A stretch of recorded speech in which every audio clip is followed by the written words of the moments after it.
ಸಾಧಾರಣ ಕಾಲದ 11ನೆಯ ವಾರ ಶನಿವಾರ. ಈ ದಿನದ ಕಾರ್ಮೆಲ್ ಧ್ಯಾನಕ್ಕೆ ಪ್ರಿಯ ಶ್ರೋತೃಗಳೇ, ನಿಮಗೆಲ್ಲರಿಗೂ ಪ್ರೀತಿಯ ಸುಸ್ವಾಗತ. ಮತ್ತಾಯನ ಬರೆದ ಪವಿತ್ರ ಶುಭ ಸಂದೇಶದಿಂದ ವಾಚನ. ಆ ಕಾಲದಲ್ಲಿ ಯೇಸು ತಮ್ಮ ಶಿಷ್ಯರಿಗೆ ಹೀಗೆಂದರು: ಯಾರೂ ಇಬ್ಬರು ಯಜಮಾನರಿಗೆ ಜೀತ ಮಾಡಲಾಗದು. ಅವನು ಒಬ್ಬನನ್ನು ದ್ವೇಷಿಸಿ ಇನ್ನೊಬ್ಬನನ್ನು ಪ್ರೀತಿಸುತ್ತಾನೆ, ಅಥವಾ ಒಬ್ಬನೊಡನೆ ಹೊಂದಿಕೊಂಡು ಇನ್ನೊಬ್ಬನನ್ನು ತಾತ್ಸಾರ ಮಾಡುತ್ತಾನೆ. ದೇವರಿಗೂ ದ್ರವ್ಯಕ್ಕೂ ಒಟ್ಟಿಗೆ ಸೇವೆ ಮಾಡಲು ನಿಮ್ಮಿಂದಾಗದು. ನಾನು ಹೇಳುವುದನ್ನು ಕೇಳಿ. ಪ್ರಾಣಾಧಾರಣೆಗೆ ಏನು ಉಣ್ಣುವುದು, ಏನು ಕುಡಿಯುವುದು, ದೇಹ ರಕ್ಷಣೆಗೆ ಏನು ಹೊದೆಯುವುದು ಎಂದು ಚಿಂತೆ ಮಾಡಬೇಡಿ. ಊಟಕ್ಕಿಂತ ಪ್ರಾಣ, ಉಡುಪಿಗಿಂತ ದೇಹ ಮೇಲಾದುದಲ್ಲವೇ? ಆಕಾಶದಲ್ಲಿ ಹಾರಾಡುವ ಹಕ್ಕಿಗಳನ್ನು ಗಮನಿಸಿ. ಅವು ಬಿತ್ತುವುದಿಲ್ಲ, ಕೊಯ್ಯುವುದಿಲ್ಲ, ಕಣಜಗಳಲ್ಲಿ ಕೂಡಿಡುವುದೂ ಇಲ್ಲ. ಆದರೂ ಸ್ವರ್ಗದಲ್ಲಿರುವ ನಿಮ್ಮ ತಂದೆ ಅವುಗಳನ್ನು ಪೋಷಿಸುತ್ತಾರೆ. ಹಕ್ಕಿಗಳಿಗಿಂತ ನೀವು ಎಷ್ಟೋ ಮೇಲಾದವರಲ್ಲವೇ? ಚಿಂತಿಸಿ ಚಿಂತಿಸಿ ನಿಮ್ಮ ಜೀವನಾವಧಿಯನ್ನು ಕೊಂಚ ಕಾಲವಾದರೂ ದೀರ್ಘ ಮಾಡಲು ನಿಮ್ಮಲ್ಲಿ ಯಾರಿಂದಾದೀತು? ಉಡುಗೆ ತೊಡುಗೆಗಳ ಚಿಂತೆ ನಿಮಗೇಕೆ? ವನಕುಸುಮಗಳು ಬೆಳೆಯುವ ರೀತಿಯನ್ನು ಗಮನಿಸಿ ನೋಡಿ. ಅವು ದುಡಿಯುವುದಿಲ್ಲ, ನೂಲುವುದಿಲ್ಲ. ಆದರೂ ಅರಸ ಸೊಲೊಮೋನನು ತನ್ನ ಸರ್ವ ವೈಭವದಲ್ಲಿ ಇದ್ದಾಗಲೂ ಈ ಕುಸುಮಗಳಲ್ಲಿ ಒಂದರಷ್ಟು ಸುಂದರವಾದ ಉಡುಪನ್ನು ಧರಿಸಿರಲಿಲ್ಲ.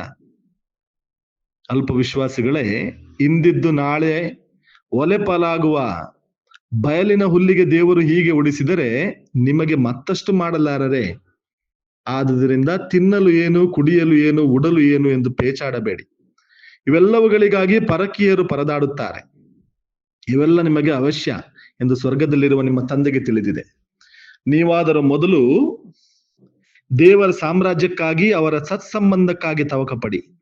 ಇದರೊಂದಿಗೆ ಅವೆಲ್ಲವೂ ನಿಮಗೆ ನೀಡಲಾಗುವುದು. ಆದುದರಿಂದ ನಾಳೆಯ ಚಿಂತೆ ನಿಮಗೆ ಬೇಡ. ನಾಳೆಯ ಚಿಂತೆ ನಾಳೆಗೆ ಇರಲಿ. ಇಂದಿನ ಪಾಡೇ ಇಂದಿಗೆ ಸಾಕು.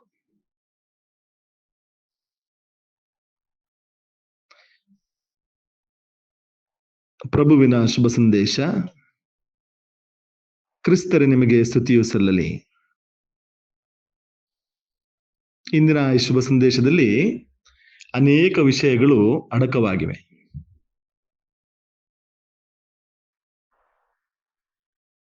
ಒಬ್ಬನು ಇಬ್ಬರು ಯಜಮಾನರಿಗೆ ಜೀತ ಮಾಡಲಾಗದು.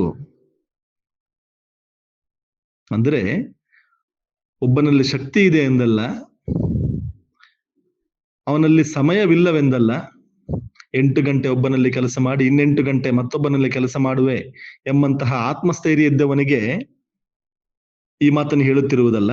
ಬದಲಾಗಿ ಇಬ್ಬರು ಯಜಮಾನರ ಸೇವೆ ಮಾಡುವಾಗ ಅಲ್ಲಿ ಶಕ್ತಿಗಿಂತ ಪ್ರಾಮಾಣಿಕತೆಯ ಕೊರತೆ ಜಾಸ್ತಿ ಆಗುತ್ತದೆ.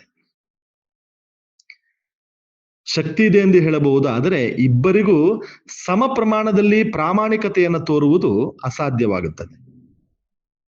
ಶುಭ ಸಂದೇಶ ಹೇಳಿದಂತೆ ಒಬ್ಬನನ್ನು ದ್ವೇಷಿಸಬಹುದು, ಇನ್ನೊಬ್ಬನನ್ನ ಆತ ಪ್ರೀತಿಸಬಹುದು.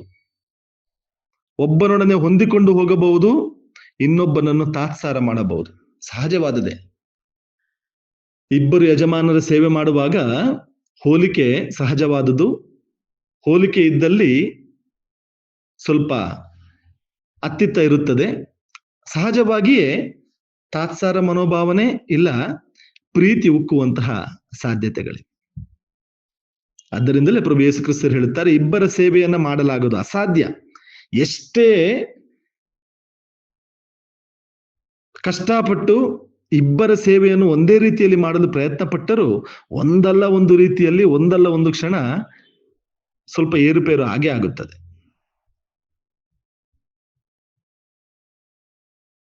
ಆದ್ದರಿಂದ ಒಬ್ಬ ಯಜಮಾನನ ಸೇವೆ ಮಾಡಿ ಎಂದು ಪ್ರಭು ಯೇಸು ಕ್ರಿಸ್ತರಿಂದ ಕರೆ ನೀಡುತ್ತಾರೆ. ಇಲ್ಲಿ ಪ್ರಭು ಯೇಸು ಕ್ರಿಸ್ತರು ಹೇಳುವಾಗ ಯಜಮಾನ ಆಧ್ಯಾತ್ಮಿಕತೆ, ಇನ್ನೊಬ್ಬ ಯಜಮಾನ ಈ ಜಗತ್ತಿನ ವಿಷಯಗಳು. ಆಧ್ಯಾತ್ಮಿಕತೆಯೂ ಬೇಕು, ಈ ಜಗತ್ತಿನ ಎಲ್ಲಾ ವಿಷಯಗಳು ಬೇಕು, ವಸ್ತುಗಳು ಬೇಕು ಎಂದು ಹೊರಟರೆ ಅದು ಅಸಾಧ್ಯದ ಮಾತು. ಇಲ್ಲ 50-50 ಎಂಬಂತಹ ಮನೋಭಾವನೆ ಹೊಂದಿದರೆ ನಾವು ಅತ್ತಲೂ ಅಲ್ಲ, ಇತ್ತಲೂ ಅಲ್ಲ. ಇಲ್ಲ ಜಗತ್ತಿನ ವಸ್ತುಗಳಿಗೆ ಹೆಚ್ಚಿನ ಪ್ರಾಮುಖ್ಯತೆಯನ್ನು ನೀಡುತ್ತೇವೆ. ಇಲ್ಲ ಆಧ್ಯಾತ್ಮಿಕತೆಗೆ ಪ್ರಾಮುಖ್ಯತೆಯನ್ನು ನೀಡುವುದಾದರೆ ಜಗತ್ತಿನ ವಸ್ತುಗಳನ್ನ ತೊರೆಯಬೇಕಾಗುತ್ತದೆ. ಇಬ್ಬರು ಯಜಮಾನರ ಸೇವೆ ಮಾಡುವುದು ಅಸಾಧ್ಯ. ಇನ್ನೊಂದು ಶುಭ ಸಂದೇಶದಲ್ಲಿ ಕಾಣಸಿಗುವಂತಹ ಸತ್ಯ, ಚಿಂತೆ ಮಾಡಬೇಡಿ. ಚಿಂತಿಸಿ ಏನನ್ನು ಮಾಡಲು ಸಾಧ್ಯವಿಲ್ಲ. ಚಿಂತೆ ಬೇಡ, ವಿಶ್ವಾಸ ಬೇಕು. ಚಿಂತೆ ಬದಿಗಿರಲಿ, ವಿಶ್ವಾಸ ನಮ್ಮ ಮನದಾಳಕ್ಕೆ ಇಳಿಯಲಿ. ನಾವು ಸರಿಯಾದ ಯಜಮಾನನ ಸೇವೆ ಮಾಡಬೇಕಾದರೆ ಚಿಂತಿಸುವ ಅವಶ್ಯಕತೆ ಬರುವುದಿಲ್ಲ. ಆ ಯಜಮಾನ ನಮ್ಮನ್ನು ನೋಡಿಕೊಳ್ಳುತ್ತಾನೆ. ಆತನ ಸೇವೆಯನ್ನು ಮಾಡುತ್ತಿರುವಾಗ ಆತನ ಸೇವೆ ಮಾಡುತ್ತಿರುವ ನನ್ನನ್ನು ಯಜಮಾನ ನೋಡಿಕೊಳ್ಳುತ್ತಾನೆ. ಆದ್ದರಿಂದ ಚಿಂತೆಯ ಅವಶ್ಯಕತೆ ಇಲ್ಲ. ದೇವರನ್ನು ನಾವು ಯಜಮಾನನಾಗಿ ಸ್ವೀಕರಿಸಿದರೆ ಅಲ್ಲಿ ಚಿಂತೆಯ ಅವಶ್ಯಕತೆ ಇಲ್ಲ. ವಿಶ್ವಾಸ ಹೊಂದಿದ್ದರೆ ಸಾಕು, ಎಲ್ಲವನ್ನ ಆ ಯಜಮಾನ ನೋಡಿಕೊಳ್ಳುತ್ತಾನೆ. ಚಿಂತೆಯನ್ನು ಬದಿಗಿಟ್ಟು ಪ್ರಭು ಯೇಸು ಕ್ರಿಸ್ತರನ್ನ ನಮ್ಮ ಮನದಾಳದಲ್ಲಿ ಸ್ತುತಿಸುವಂತ ಪ್ರಯತ್ನವನ್ನು ಮಾಡೋಣ. ಈ ಯಜಮಾನನ ಸೇವೆಯನ್ನು ಮಾಡಿದಾಗ ಖಂಡಿತವಾಗಿಯೂ ಎಲ್ಲಾ ಚಿಂತೆಯನ್ನ ದೂರವಿಟ್ಟು ಬದುಕಲು ಸಾಧ್ಯವಾಗುತ್ತದೆ. ಆಮೇಲೆ ಇದು ಮೈಸೂರಿನ ಪುಷ್ಪಾಶ್ರಮದ ಬಾಲ ಯೇಸುವಿನ ಪುಣ್ಯಕ್ಷೇತ್ರದ ಕಾರ್ಮೆಲ್ ಸಭೆಯ ಯಾಜಕರ ಕೊಡುಗೆ.